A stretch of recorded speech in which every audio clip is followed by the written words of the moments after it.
Mbote bandeko tozali awa devant Sigal.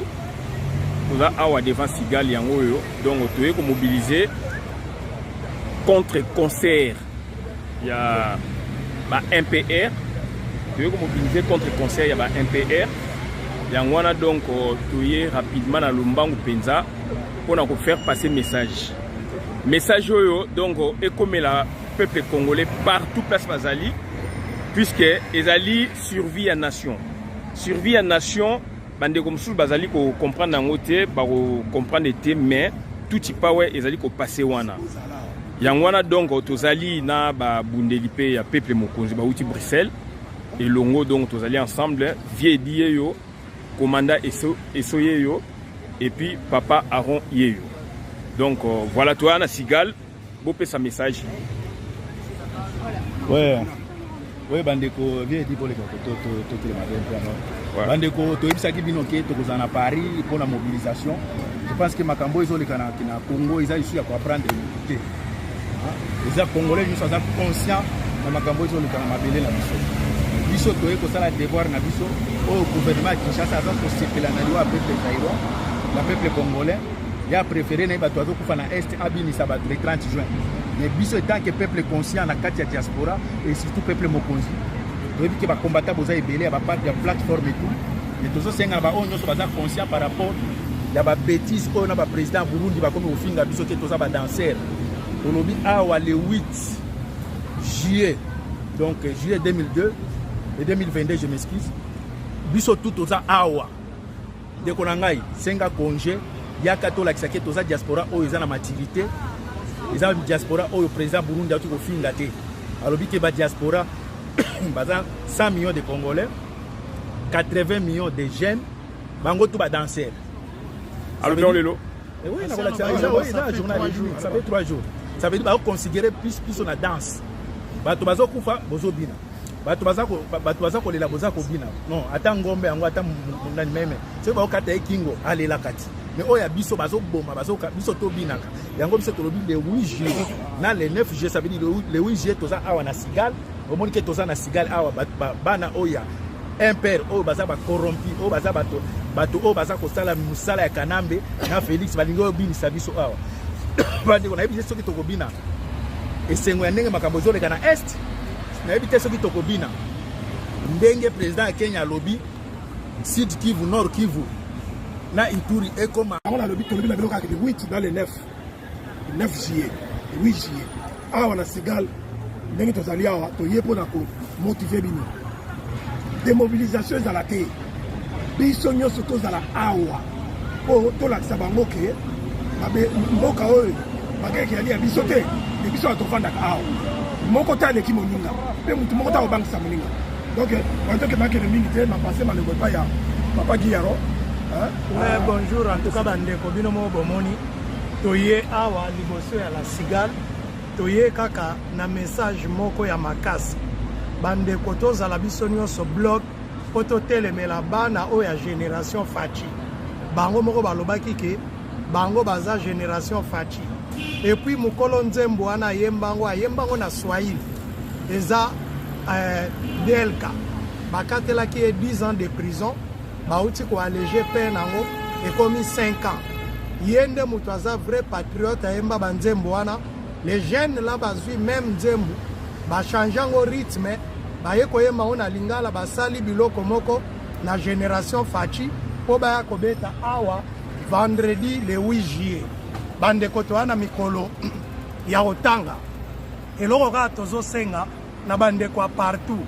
Ya France ya bamboka nyonso boza na France, Belgique, Hollande, Suisse, Norvège, Suède, Angleterre, Danemark, Luxembourg, bandeko de partout. Rendez-vous ezakaka moko awa na la Sigal awa le 8. Donc eza vendredi le 8 juillet.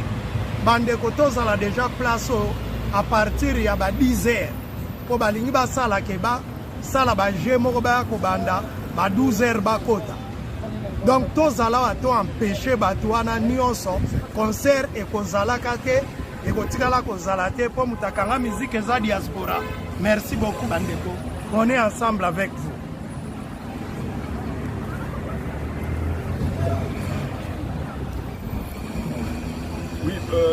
peuple congolais tozali awa devant Sigal pour contrer mouvement où ezali koya ya occupation donc na poto ba jeune wana ya Mempère mouvement populaire rwandais donc rwandais bazali kolinga baya kobeta awa Sigal ba mikane kotaki donc autorisation ya site ezali tokoya awa déjà dès 10h pour empêcher eloko wana et puis tosenga pe demande d'annulation ya concert wana soki tolongwe awa tokokende pe na Zénith donc contre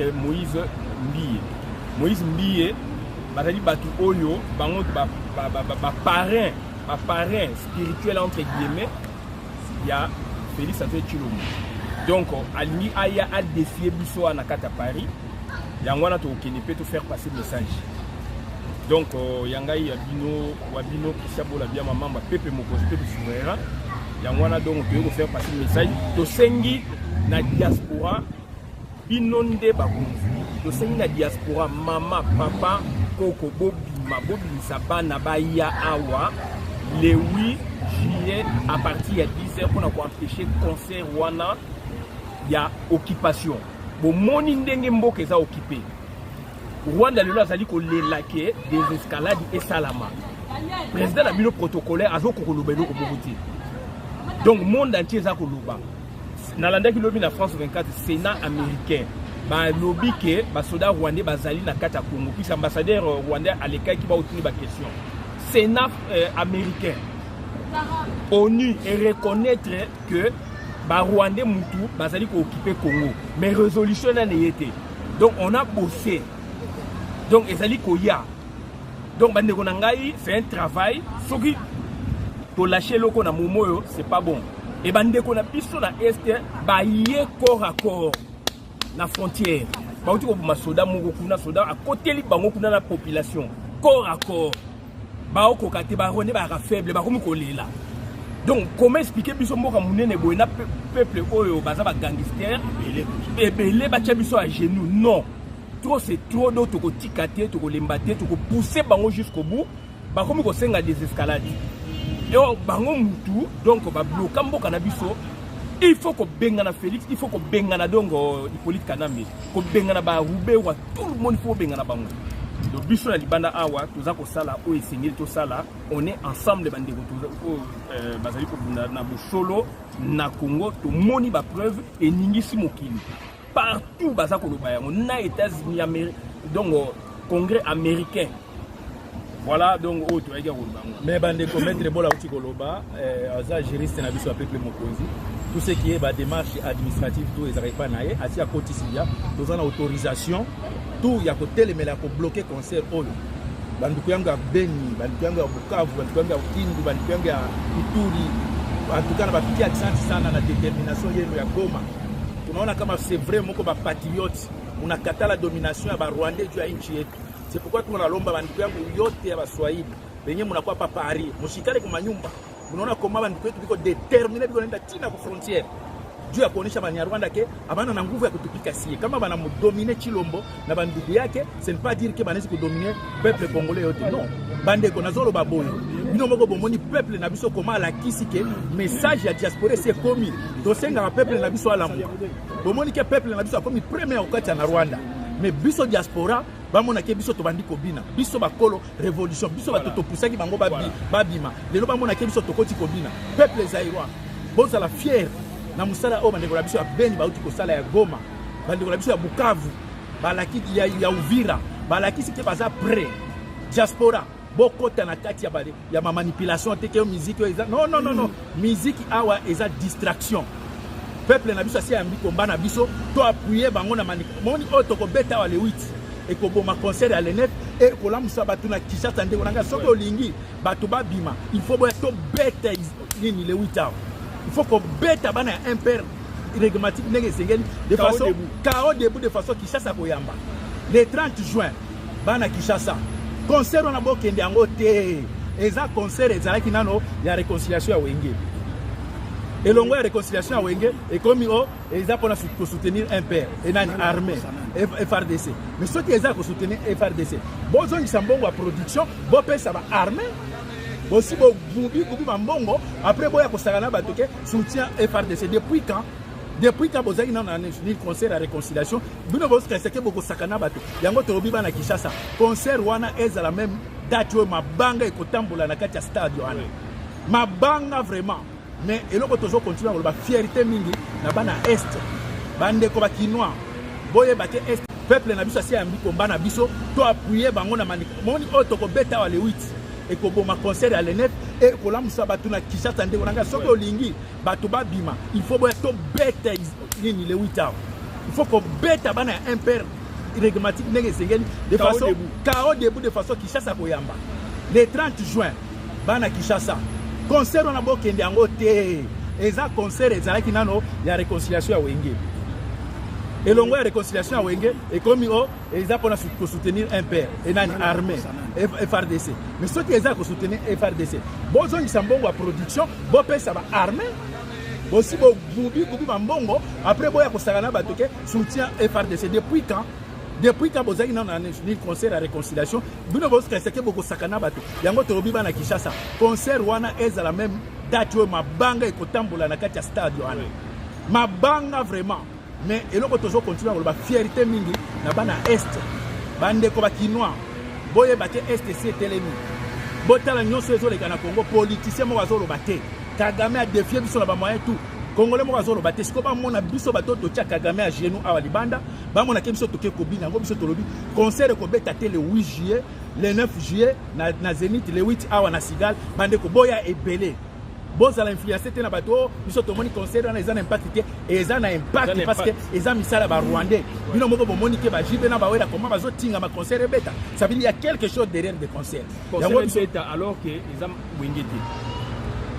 Les am wengeti mutué awa beta mais wenge ba comme ko vula puisque wenge ça soki yango eleki wenge ko ya et wenge ye alors wenge déjà to yusi bango déjà ba rassemblement to zana ngodo massacre ça na stade wana.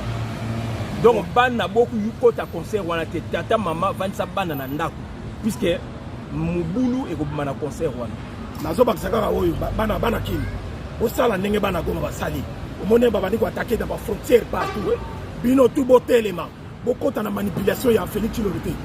Gare à vous les gens de l'IDPS bino bato IDPS parce que vous bozotiamo ba communicateur na bino ya mike ya gauche à droite pour manipuler les gens bon manipuler peuple. Nandenge ke peuple abunda bitumba oyo pour la fachi. Non. Pour la Félix Limbondo te. Limbondo est complice dans cette histoire. Félix Limbondo yé azali parmi ba architecte ya makambo yo na ba dili wana ba sali. Biso toza ko bunda na bido bana kini. Na bana Congo mobimba. Ndenge boza ko bunda toza bunda bitumba ya révolution, ya libération totale ya mboka oyo. Ezali te pona ko libérer mboka pona fachi azala na pouvoir. To komi pene. Ba signer to komi pene. Et ça c'est pour Limbondo Félix a un pouvoir. Bah comme il manipule bino na bata mike ba communicateur à mike pour que bo sala mo bulu bo to benga na batu wana to benga na barwane baza bino te bunangana eza libéré non ba komi na Ruchuru ba komi na Ruchuru ça veut dire bunangana komi na maboko na bango Ruchuru président à Kenya ça kosenga ce qui est grave que Ituri Sud Kivu Nord Kivu et comme un terrain moko naître.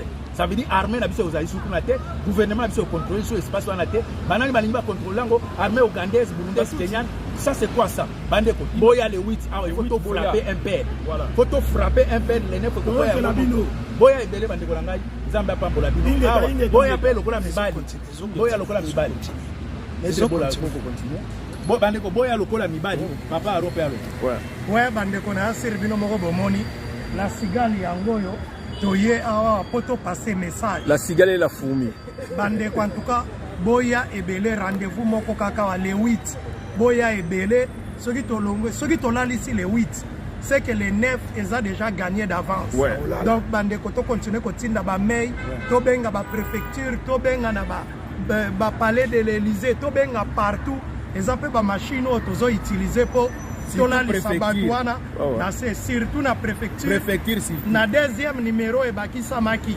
Donc yango wana bandeko to benga en tout cas belé mais rendez-vous bandeko nyonso problème est eza place moko bien soki toye toza en espace donc boya bandeko toyaka na besoin boya ingeta ndeko na biso John que son âme repose en paix ye wana ndaza héros à parvenir pour franchir ligne à côté tina na Rwanda